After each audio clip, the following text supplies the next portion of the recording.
having lunch already? So we had a very busy morning, but very productive one. We adopted two important resolutions, one on UNISFA and the other one on the Central African Republic. By the way, the one on Central African Republic, as you know very well, authorizes the increase in the deployment of peacekeeping elements to 900 further. It's a very important step from the Council. And we had after that a very interesting and detailed and very competent briefing by the new Assistant Secretary General Keita on Darfur, on UNAMID.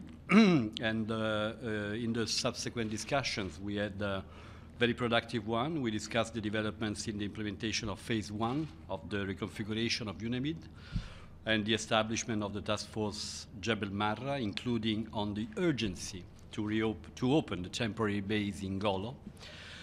There was a general call on the non-signatory parties to the Doha document for peace in Darfur to resume talks and engage constructively in the peace process.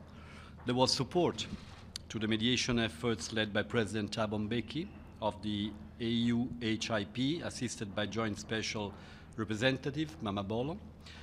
There was an assessment of the efforts by the government of Sudan in the disarmament campaign and the Council, of course, around the table, there was a call on the parties, including local militias, to refrain from violence.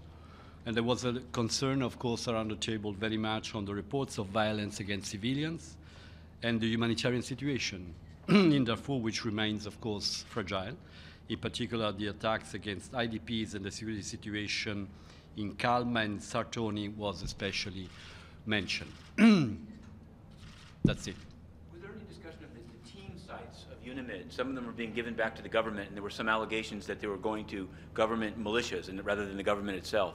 Was this issue of the team sites of UNAMID not going to groups that have actually attacked civilians? Has it been addressed by the Council? The team site? They're called team sites. UNAMID has these sites as they pull back that they're giving to the government. There was at least 2 published reports said that they're going to essentially Janjaweed, and many people were upset. No, we heard a very interesting indication from Keita that the team sites are working very well. They continue their work in an excellent fashion with the resources at their disposal, and that, of course, now we wait for the 11th team site to be established in Golo.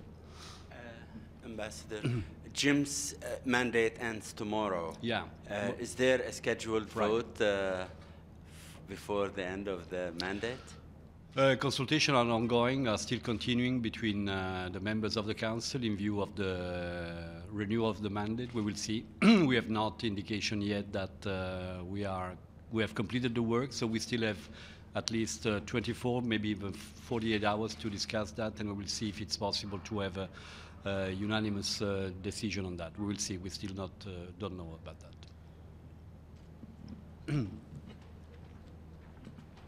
Any developments on the ICJ election about rescheduling it? The ICJ election?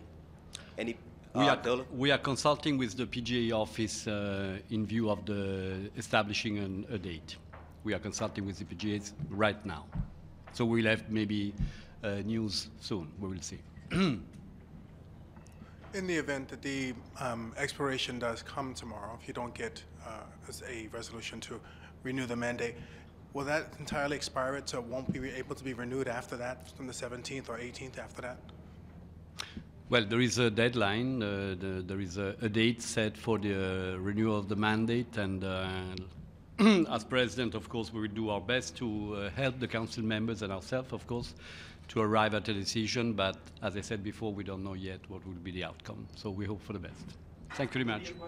Libya, I wanted to ask you, CNN yesterday ran an expose where they actually got filmed footage of what was purported to be a slave sale in Libya of people coming from Niger. And I wondered, it was said that this information has gone to the ICC, but are you aware of it? Do you think the Council should address what's slavery in the 21st century taking place in Libya? This is not an issue that the Council is addressing. Libya is very much on the Council agenda, and we have tomorrow, as you know, the first briefing by Gassam Salameh. Our Foreign Minister, Angelino Alfano, will be here, he will preside over this session, a very important session of the Council, The humanitarian situation and human rights situation in Libya is, of course, something that Italy certainly would like to discuss and to address. We will see, but it's also important that the Council tomorrow will hear from Gassam Saleh what are the progress on the political track of the reconciliation in Libya. Thank you very much. Sir, a question about Zimbabwe. The Secretary General has been emphasizing in the abstract that the UN needs to start thinking more about prevention as a priority. Will the Security Council start monitoring the situation and think about what... information about any developments on that in the Security Council at the moment, not for the moment. Thank you.